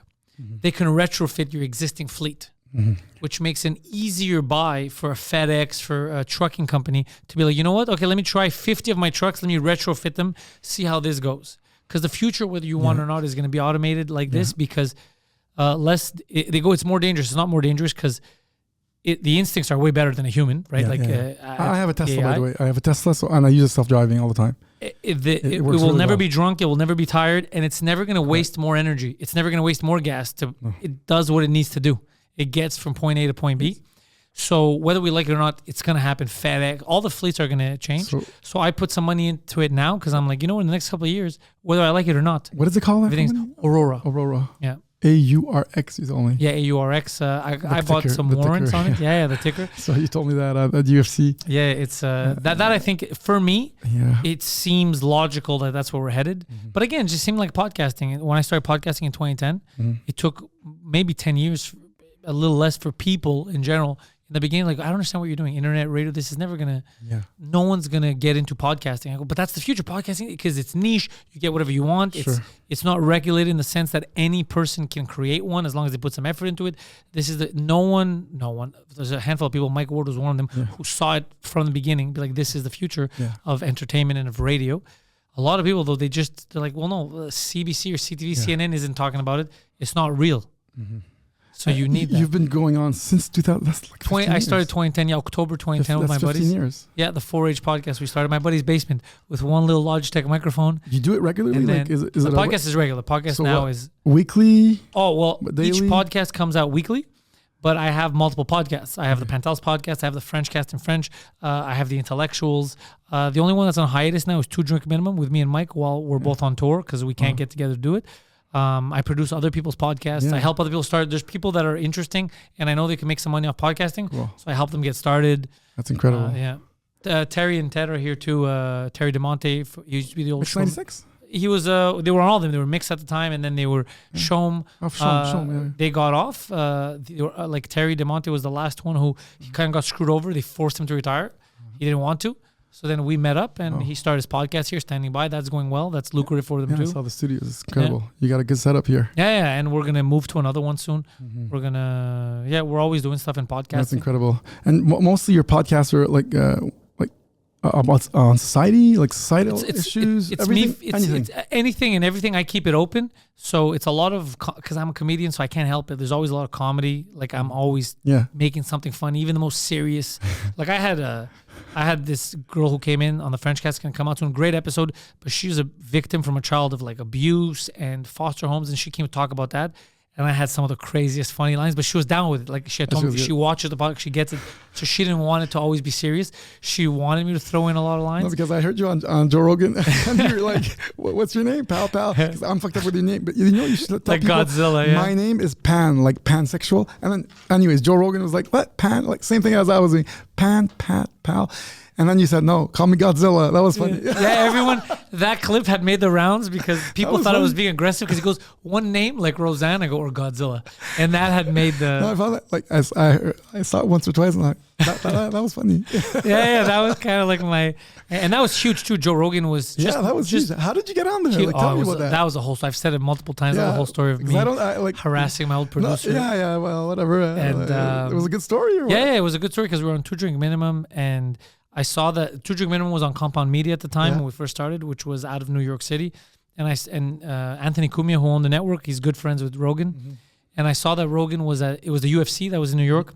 I think it was the one where Conor went crazy. I might be wrong, but I remember it was a big event in New York. Yeah. And I saw that Rogan was at Compound. He was at the studios. He was doing a Cumia show. So I was here. I was like, and Mike was on a plane. He was going to Florida. And I was like, oh, that's interesting. Maybe we can, go on Rogan to promote the show. So I text the producer at the time, Keith, and I tell him, Keith the cop, and I tell him, hey, I see Rogan's. There's a guy, Rogan's here doing a show. I go, can you ask him if he'd be nice enough to have us on? We're going to be in LA anyway in November, which was a lie. We weren't planning on being in LA, but I just said it to make it easier because I don't want someone to think like, oh, fuck, they're only coming for me and all that. I don't want to put pressure on him. Yeah. So then Keith is like, no, I can't do this. I don't want to ask for favors, Rogan. So then I started being like, I was like, you're such a fag. I started bullying him on purpose because I knew he was a cop. You can't. You start saying that to a cop, he's going to be like, I'm not a fucking pussy. I'm not a fucking pussy. So I just started calling him names and shit to the point like, why are you such a pussy? Why don't you just ask? To the point where to prove that he's not a pussy. He goes to Joe Rogan after. He's like, look, we got 2 Drink Minimum. He showed him a video like, this is what they do. Would you like them on? He's like, oh yeah, fucking for sure. And he gave us the date. And the date was for November. And I think I found out maybe in August or some shit or whenever it was September. I found out a month or two early. So that's a secret I had to keep. Then I told Mike, and he gets off the plane. He's like, are you for real? I go, I did it, but this is how I did it. So I told him how I bullied him. He goes, you risked our podcast. And I go, he's like, good job. Good job. And then, so it was a fun story to just make that happen. And then getting on was another thing. You leave the show and your phone is blowing up because everyone's free. No, you didn't tell anyone. So everyone just sees you on YouTube when he was live on YouTube. So he just goes live. You don't know who the guests are. Then you see the name, Pantelis. Mike, what the fuck? Is that our Pantelis? And then you see me on it. People were like, how did that even... Because not many Canadians, Quebecers. No, in Canada, we're very few. There's a handful of us.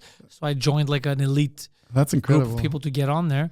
And that's why when people were against him and all that, I was like, Joe Rogan just having me on changed my career, helped everything. So fuck you people. Like you could talk all the shit you want. The guy's talking.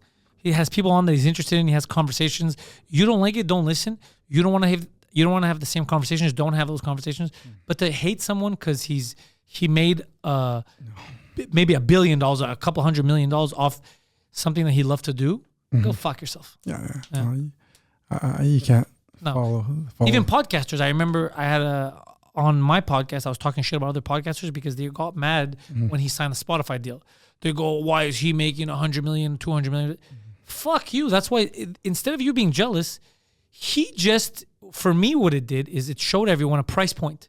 He showed the entire planet the value of podcasts. That deal that he signed with Spotify made every podcaster that's smart richer because he showed that there's such a market for it. There's such a demand. You can now go demand advertising dollars. You can make deals. You could do so much. And all the smart ones, that's what they did.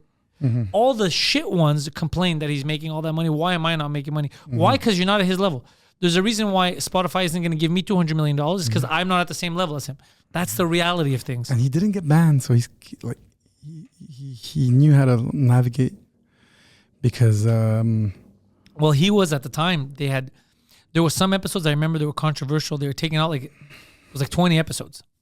And the White House had gotten involved. They throttled his.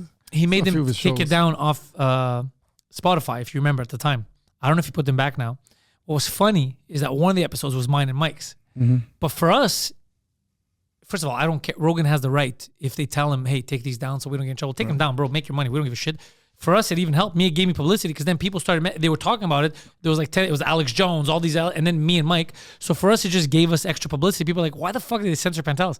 And we didn't say anything that crazy on the episode, but it was just because Mike, because of the freedom of speech case, freedom of speech was tied into it. If you're for freedom of speech, you're an extremist. So because it was tied into all that, it fit into it.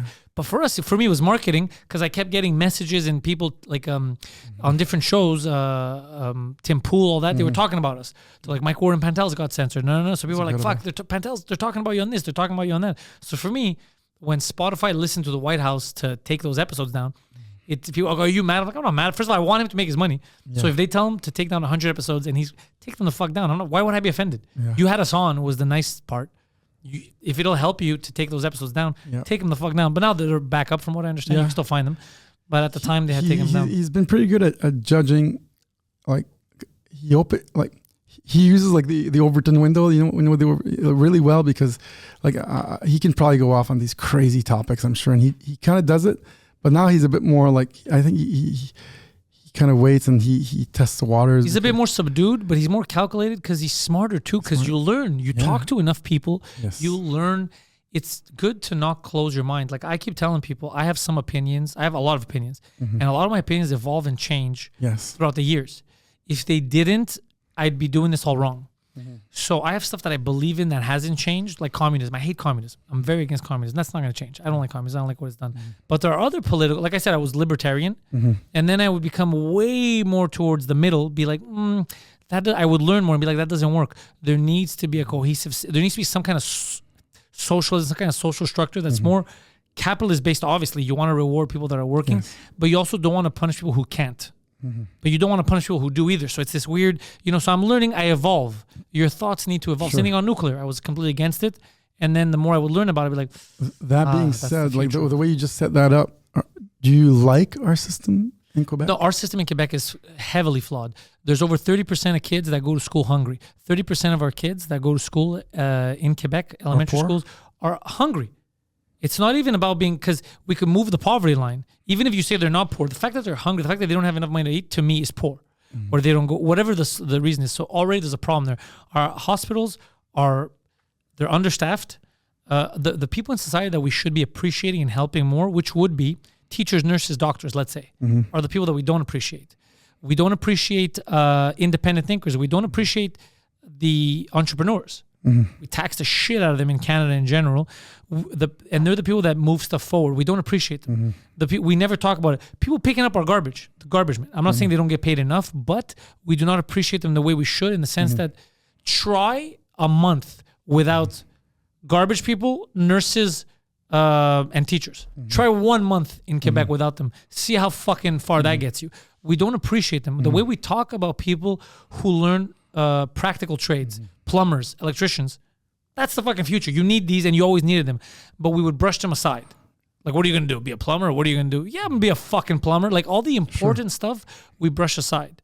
And we push up stuff that politicians, bankers, we don't need. We could do fine without a politician. You're not going to do fine without a plumber. You're not going to do fine without a teacher. You're not going to do fine without a nurse. That's the reality of it. So where our money goes is obviously not in the right places. I don't think we should be paying this much money of our tax dollars. Should not be going to this many politicians arguing about the same dumb shit. When we have hungry kids, when we have a safety net for society that's not working because people who fall through the cracks. When again, there's nurses that complain, dude, I can't take it anymore. I'm overworked. No one fucking respects me. I want to help these fucking people, but I can't. There's not enough of us. They're not doing. Our system is heavily broken, and it's going to take a huge revamp. In general, government is broken around the world, but I can tell you here because I live here. I know it's bad. Like we're supposed to have all these social nets, but we're so taxed and we're not getting the service. And because it's not you're taxed a lot, but government costs so much. It's kind of like if you make $1 million and you think about it as a kid, you're like, man, $1 million I could buy so much. But if you're mortgage is costing you, let's say you have a crazy house and it's 12 grand a month, and then your car, you wanted to buy a fucking $400,000 car and you have this, then the $1 million doesn't matter that much because you're right back where you started. That's what's happening with our government. It's got so big, Yeah. you just tax people more. That's why I'm not only a capitalist, but capitalism, I mean, there's nothing better than a capitalist to run a hospital. I mean, because he's going to cut everything and give us great service, you know. I went to Maine with my family last summer. My kid had a big ear problem, and we got the best service. It cost me $5,000. I tell people that about the States. We got this service. I mean, we went there. They were fast. We didn't wait. And it was the best service in the world. And they didn't charge us off the top. They sent me a bill. But do you think the U.S. Is missing like social nets? Yes. So so there are two differences. The real one that I see, because I go a lot between the U.S. and Canada, the best system doesn't exist yet, but it's somewhere, forget Europe, it's somewhere in between the U.S. and Canada. Because what Canada has, we're not using it properly, but what Canada has is they give a shit about their neighbor. Canada has this big, I'd rather pay some extra tax to make sure this guy gets it. The problem we have is that we're so naive, we think that the neighbor gets it. The neighbor doesn't. Everyone goes, there's people dying in waiting rooms.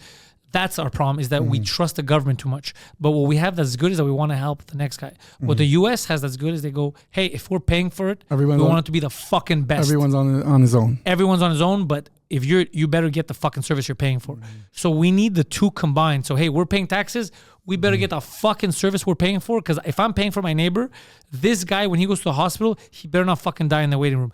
So it's somewhere in between. It's somewhere in between, because here you're still paying for it in taxes. So there's some kind of insurance that you are paying, so you have your government insured medical health care, whereas in the States it has to be private. There's something in the middle that needs to be done. But in order to do that, a lot of bureaucrats on both sides would lose money.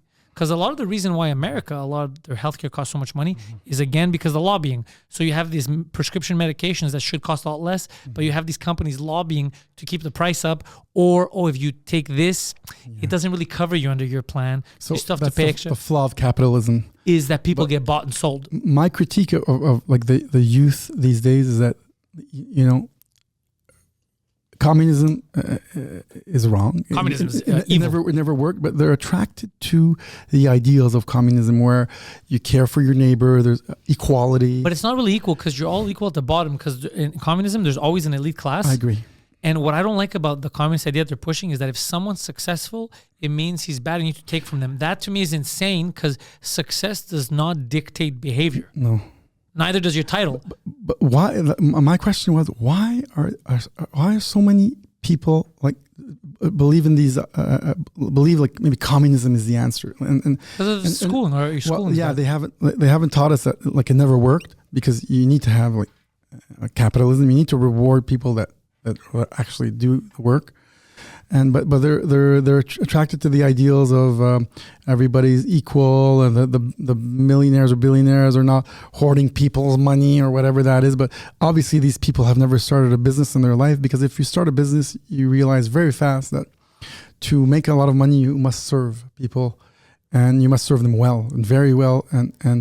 But these ideals, they kind of come back, and They really don't teach us that you know, like communism is, social nets are good, but communism destroys. So, for example, let's say Bezos. People hate Bezos because of all the money he has, and I don't like Bezos. However, we know when Bezos started that garage selling the books and all that, we kind of forget all that. And then these industries, these giant plants, these trucks, all those millions of people who got jobs out of it, that's created by someone who thought about it, who risked a lot to make it. Government doesn't create. Government would have never done that. Government can't. Here with the unions, we got into that argument. Amazon's like, all right, fuck you, Quebec. Move the plant. All these people lost their jobs. And then now I keep seeing reports of, the government should have stepped in and done better. Well, no, your union fucked you. Your union is supposed to be for you. It wasn't for you. Your union just wanted to prove some point. They fucked it up. And it's like, okay, you don't want to work, you won't. And I hate that. I hate that they closed the factories. I hate that it got to that point. But that's the problem, where there's the line of you close your eyes and you just believe in communism, or the unions are going to take care of it. The unions do they don't necessarily, especially now, give a shit about the person. They give a shit about their bottom line. Yes. They don't give a shit about the person. And we saw it with Amazon. That's the most terrible negotiating is I'm so mad at you, I'll let you burn my own house down to prove a point. Yeah. I'm writing this thesis, okay? It's like, I'm not doing a master's in anything, but my thesis is the following, because I like this conversation about unions. My thesis is the following. Anything that centralizes, any organization that centralizes, talk about Google, YouTube, talk about government, talk about unions, goes to shits. If there's no feedback mechanism where there's a balance of powers, and it could readjust itself, it goes to shit every single time. And this kind of like thesis works for everything. And you just said it with the unions. I mean, it's centralized power again. That's why I love Bitcoin, by the way, because it really, this thing about Bitcoin is it decentralizes. The powers are always distributed. Anyways, so to put it shortly for people listening, for example, right now, the Federal Reserve, or even in Canada, the Bank of Canada, they're the ones that would create the currency. Whereas in Bitcoin, you can create it in the sense that you're mining it. Yeah, in Bitcoin, I mean, the power cannot accumulate in the hands of a few. You can make money. You can, like capitalism, you can make a lot of money, accumulate it, and we won't punish you for that. But if you have a lot of it, you can't go back and change the rules. It's a protocol of rules, not rulers. And now that does happen. You're right, because a lot of the people that are behind this kind of communist movement are people with a lot of money that pay into these groups. And it's weird that you're trying to kick the ladder from behind you. You made billions, and then you're funding these non-profit organizations that are attacking the system so that no one else could make as much money as you. I have to give you a good example. It summarizes exactly what I'm saying. I used to be on sets with ACTRA and UDA and all these unions, right? But I'm an entrepreneur, right? So I'm this artist, mix of artist and entrepreneur, right? So I did this a lot in my life, right? On these sets as an extra, check it out. You're gonna love this so I was on these sets and I was like, how can I make more money, right? So I was doing music, and I was doing these video clips and producing videos as a producer and entrepreneur and company. And so at one point I said, let me get some of these people, let me register with the unions in French and in English. So I got into the unions not as an artist or as an extra, as a real producer, because I produced a lot of stuff outside these movies that I was doing here. And so I was a producer on both of these unions, French and English for actors. And then I was like, how can I make more money? So at one point I said, let me produce my videos, but let me charge these people to be in my video. So I made quite a bit of money doing that as I was an artist, and I kind of like mixed the whole thing up. But in the end, like I noticed that this made me realize the unions, as long as they were getting my money, they were all for it. They didn't care. Yeah, and obviously I gave some great like opportunities to these actors that were waiting to get their card to get paid more. And like some of them were there 15 years waiting for their credit, the union credit. I was like, you want it? No, just give me. We're going to do it. Going to do my video. I'll fill out the papers. We're going to do it. And this was many years ago. I hope I won't get in trouble for this because it was a long time ago. But and this proves what I've been saying is that when power centralizes, it doesn't serve. We need more checks and balances for when power centralizes too much. And I hope that going forward in the future, that we can decentralize more of things in society, because when the power ends up in the hands of a few, it's not a good idea. You know that here UDA was trying to get involved in podcasts. They for real, they've been bullying some of the bigger podcasters in order to get involved, because they want to take their cut. And they go, if you don't agree to this, we're going to tell UDA members that they can't do podcasts if they don't adhere, which is, I'm never going to comply with that shit, because the whole point of podcasts is the freedom of it. I don't want any union, anyone involved. But it is crazy that they anywhere they feel like they could milk a bit of money, because they saw Mike made a lot of money with his podcast. So anywhere they feel that they can take something, they'll jump in. That doesn't help anyone, because let's say Mike's podcast started careers. There's French comics that their whole career was made off a successful Sous-Écoute episode. Yeah, I didn't know that. Yeah. It's our biggest podcast. Wow. So in the French world, in like the French comedy world, like it's the best, it's the biggest one. So for them to step in like that and to be like, oh, we're here for the artists. The artists are winning off this. The way this podcast works, they're already winning. Sure.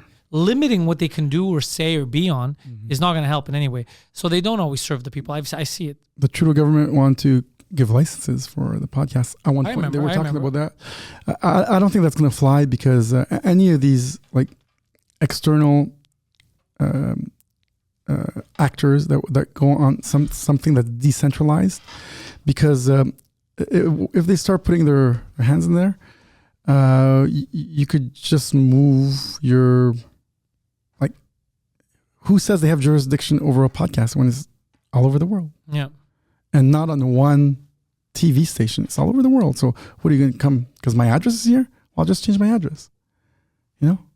So it's kind of like on decentralized technologies, it's kind of like they really don't have the power that they would like to, you know? So I don't think that's going to fly. I think that it's useless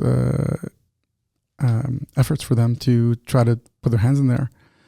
Well, they did work with YouTube and Facebook a bit during, especially 2020, to throttle certain podcasts to get people taken down. So they do exercise that option, especially in Canada. I remember Trudeau got a lot of YouTube, his cabinet, I don't think he personally called, but they got a lot of YouTube channels taken down. Whether they called it misinformation or you were taken down during that time. Right here, man. Yeah. So they exercised it as much as they could.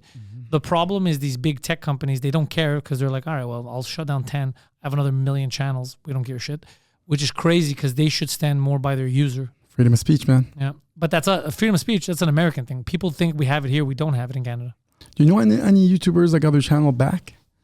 Yes. With lawyers? There a few I remember because I remember like celebrating it on Twitter, like, oh, they got their stuff back. But it wasn't that many. I don't remember how many Canadians though.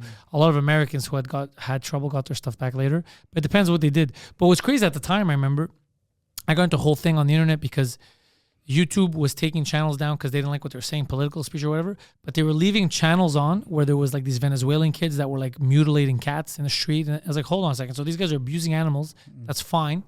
This guy's saying, hey man, I don't think a curfew is normal. It doesn't make any scientific sense, and he's getting taken down. It's so the measuring stick was very. All this was nuts. And all these these independent voices just I basically disappeared off YouTube or doing new content because I was.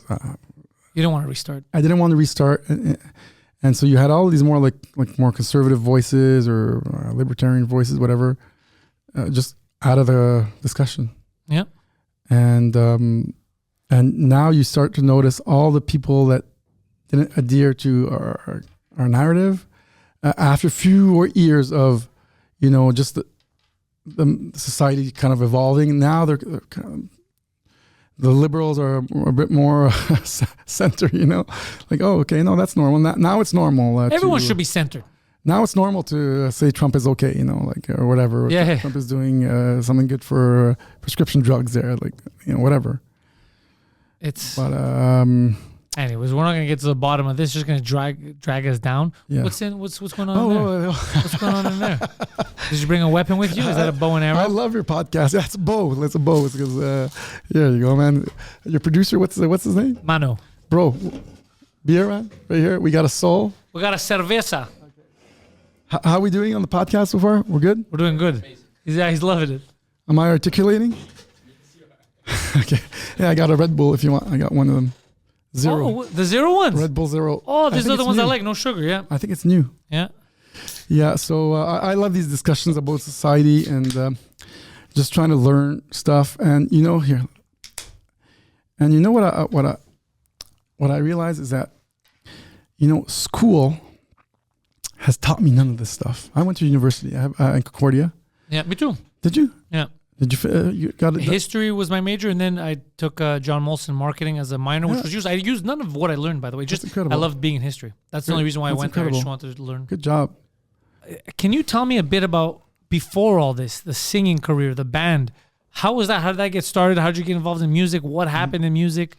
It was just you and your brother together. So Eric and I, we did 10 albums, man. 10 music albums. English? Yeah, it was English, it was French, some Spanish. I don't know. I started when I was young, man, in high school, and I made a good living out of it. Great living. I had my own like studio, and we was doing shows, and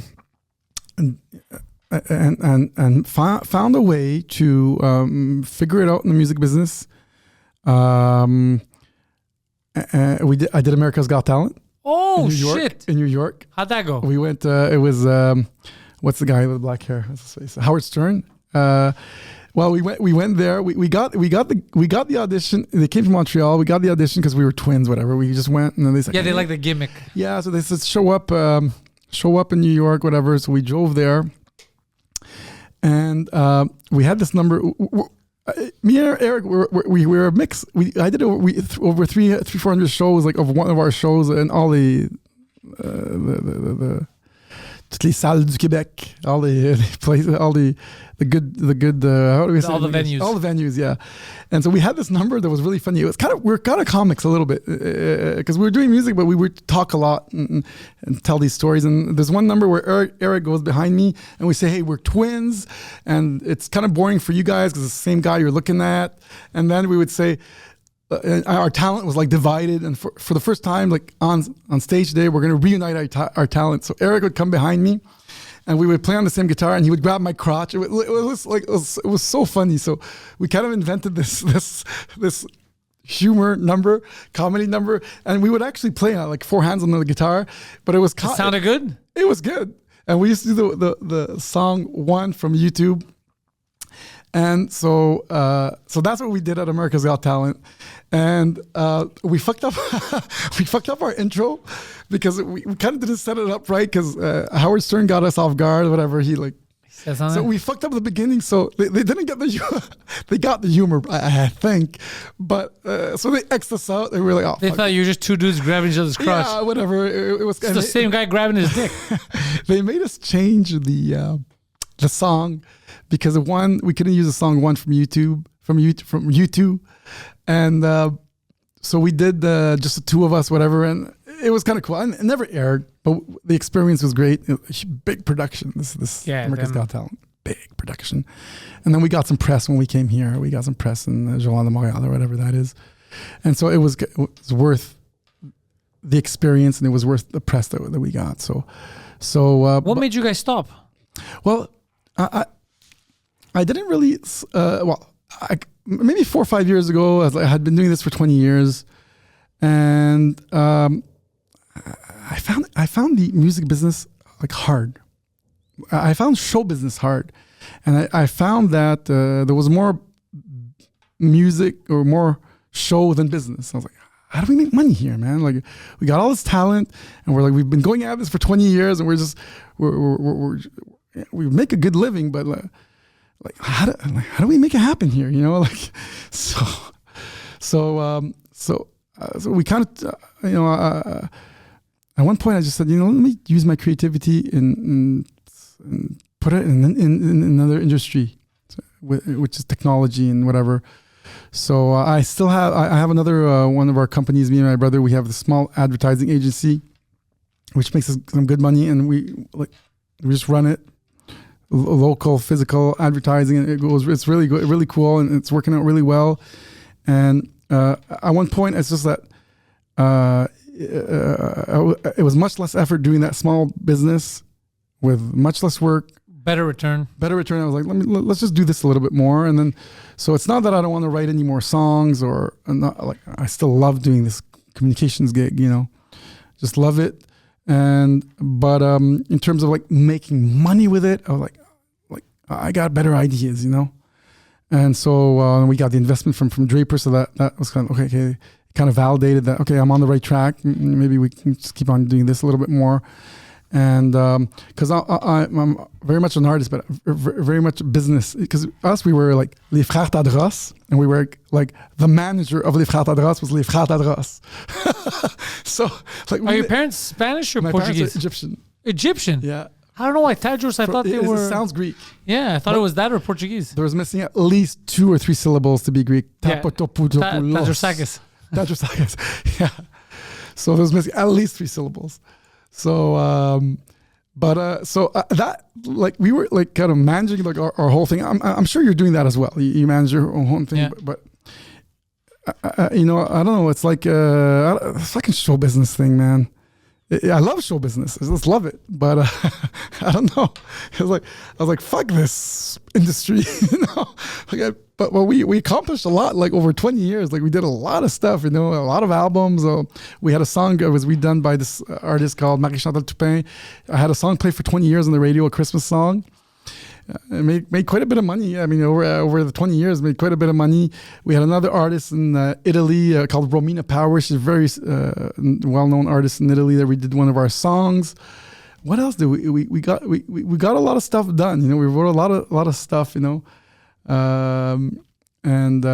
it's just, I guess, the natural evolution of where we were at, and fell into Bitcoin, and then I'm like, this is important. So let's. Your brother is like you; he's into Bitcoin all in. Yeah. We have all of our, like, we do our businesses together. Yeah, everything together, and it's cool. Am I gonna write more songs? Probably. There's maybe more probability that I'll be doing stuff like this. Podcast. Yeah, stuff like that. You're gonna have a fucking Bitcoin podcast. Yeah, let's do it. Yeah? Let's do it for sure, man. It's cool, man.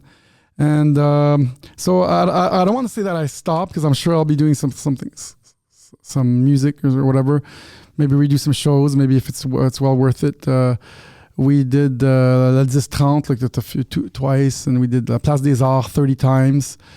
And we did. We would rent the venue, and then we would like self promote it, and then we would. And sometimes we would break even, but we wouldn't be at the bar, the corner street that. Hochelaga there in the East End. It would be like La Place des Arts, you know, like, and it was the smallest venue, but we would do it once a month for 3 years, you know, which is crazy. It was the smallest venue, 80 people, but we would fill it up. It yeah. was kind of cool. Like, you could tell me more about that, because you're still doing it, man. Yeah, sometimes it's a nightmare. It's just, it's hard. Some places it's always, it has its ups and downs. Yeah, and you're always competing with like bigger names, bigger brand billboards. I use the internet. Yeah. That's my thing, is my podcast, my French cast, all that. That's what helps. But I have fun. I built a nice little base, a core base of fans. Good. And they evangelize, they help bring people out. And I just love it, dude. I love stand-up. I'm always at the Bordel. Like, I love stand-up. I got to go there. Dude, it's the best place. You're like the Joe Rogan of Canada. You're like the fifth person to say that. No, I hate being the something of something else. It's the vibe. It's like the same. But I like Joe Rogan, so that's why I don't take it as an insult. It's the essence. Yeah, but it's just funny because you're like, Viva Fry says the same thing. It's just the essence. Yeah, it's good. It's good to be compared, but you're yourself. You're your own. But I like him a lot. And to me, it's a flattering comparison in the sense that we're a smaller market in it. Whatever. But I do the same type of thing where I just enjoy talking and having people on. So Le Bordel, you do shows at Le Bordel? All the time, yeah. They texted me earlier. They want me there tonight, so I'm going to pass by tonight. Do a spot. I still have to discover that spot. Bordel is, I'm not joking, by far the best comedy club in the country. By far. It's not even close. One of the best on the planet that I've ever been on. Wow. It's set up for success for comedy. Great. Yeah, that's incredible. They got 2 rooms now.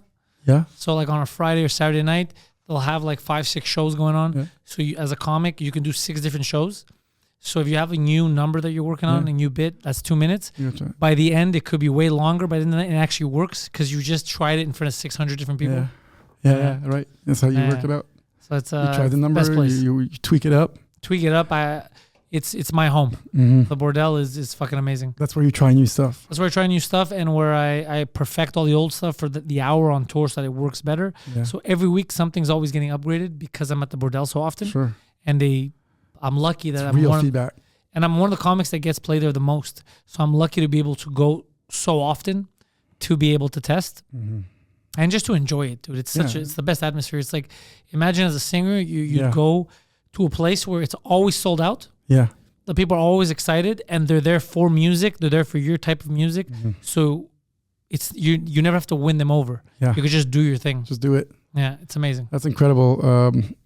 Wasn't Mike Ward involved in? He's one of the owners. He owns it. One of the owners. Yeah. Good.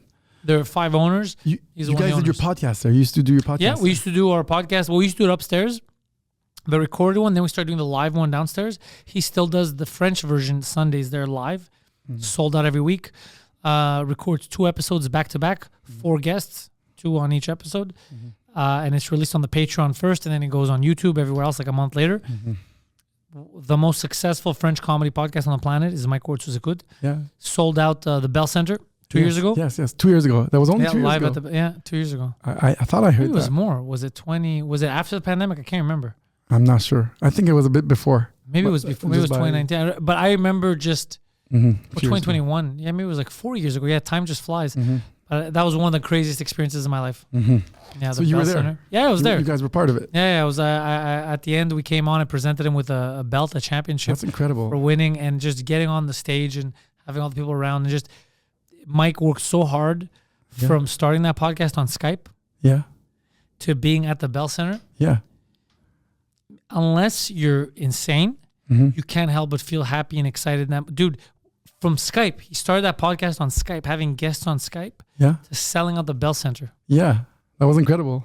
It's magical. If you're an artist, you gotta appreciate that. So the concept was just doing the podcast from there. He literally just he said as a joke. He says a joke on a podcast. He goes, "We're gonna fucking sell the Bell Center next," and then someone took it serious. And then I think just for laughs, contacted him. Do you really want to do it? He's like, is it possible? And then they talked about it. And then he started doing arena shows with the podcast. He went to Place Belle, Centre Ville de Tron, all around Quebec, doing arena shows, sold out podcasts. And now he has, I think at the end of this tour, he's probably going to do something crazy at the Bell Center, another crazy event. Just start as a joke. It just started as a joke. He just said on the podcast as a joke, he's like, maybe I should do this at the Bell Center. People are like, maybe you should. And it's the Guinness record. It has the Guinness record for the biggest live podcast. Yeah, of a podcast. Yeah, it's nuts. That's incredible. All from fucking around. I'm going to go encourage Mike next week at this town. Oh, yeah, he's going to be there, yeah. You want to come? Am I on that night? Are you there? I might even be there. You're probably there. But yeah. Okay, because I'm going to encourage you guys. If you're there, well, amazing, man. Next Tuesday. Is it next Tuesday? I think. I might even be the guy opening, so you might even see me. That's incredible. Okay, so that's incredible. It's either me or Preacher Perry Zolo, so either one you're going to be happy. I was like, okay, let me go, just go. Go. You're going to have fun. So we'll talk. I might even be there. I'll probably do it. I'll probably do it with my girlfriend and my buddy too that was there too. We're going to get a few tickets. Hopefully there's still some tickets left. Hopefully. Or else I'm going to be there. Figure it out. But this is incredible. This your path is you're on your X. I'm on the X right now. And I'm glad I met you. I'm glad I met you. Thank you for coming on the goddamn podcast, dude. It's been a fun ride. It's incredible. Hopefully we have some more. We've got other stuff to talk about. I have all your links in the description so people can follow you online, see what you're up to. Yep. Any news you have on those houses, because I think that's the most interesting thing. Yeah. It's building the Bitcoin houses. It's a nice project. And talk about Bitcoin quite a bit on my on all your channels, podcasts, whatever, on my channels.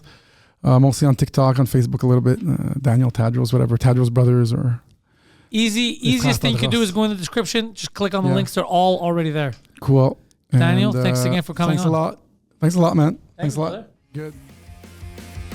We've built this prison cell 'cause we can't trust ourselves. Critically ashamed.